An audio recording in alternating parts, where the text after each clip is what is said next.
ঈদ আসলেই গার্মেন্টস শ্রমিকদের তারা গরিব হয়ে যায়, তারা বেতন দিবে না, দিতে পারে না।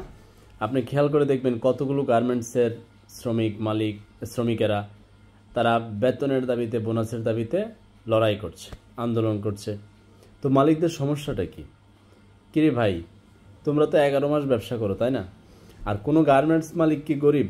তার বিলাসী জীবন কি আমরা দেখি না?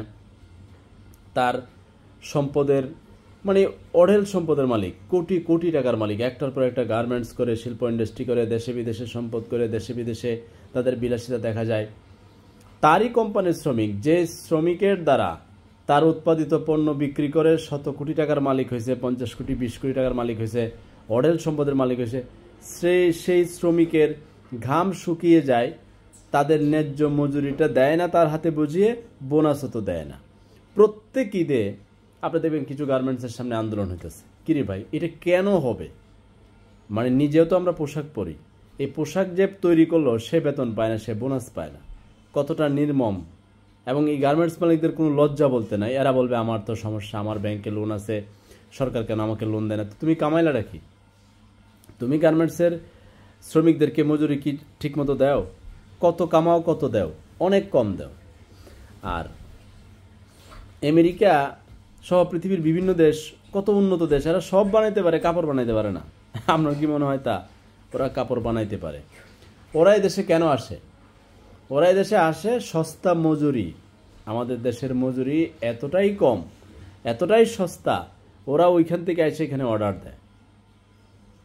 তো এদেরকে অল্প বেতন দেয়। আমি আপনাকে হলফ করে বলতে পারি, গার্মেন্টসের একটা ছেলে যে কাজ করে, হয়তো 12-15 হাজার টাকা শ্রমিকের বেতন সব মিলাই পাইতে পারে।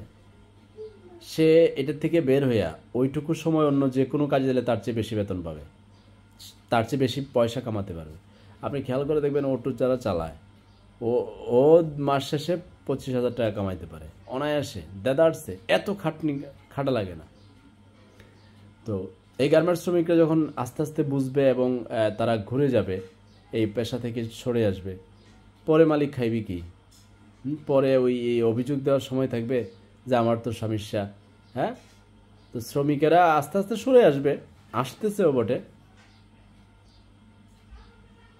আমরা নিজে থেকে সরে আসার জন্য বলতেও আছি, কারণ এদের কষ্ট, এদের এই অভিযোগ আন্দোলন আমরা দেখে আসছি দিনের পর দিন, বছরের পর বছর।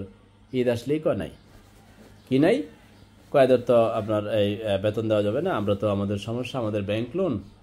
তো এইগুলো প্রত্যেক বছর আমরা দেখি, আমরা আর দেখতে চাই না।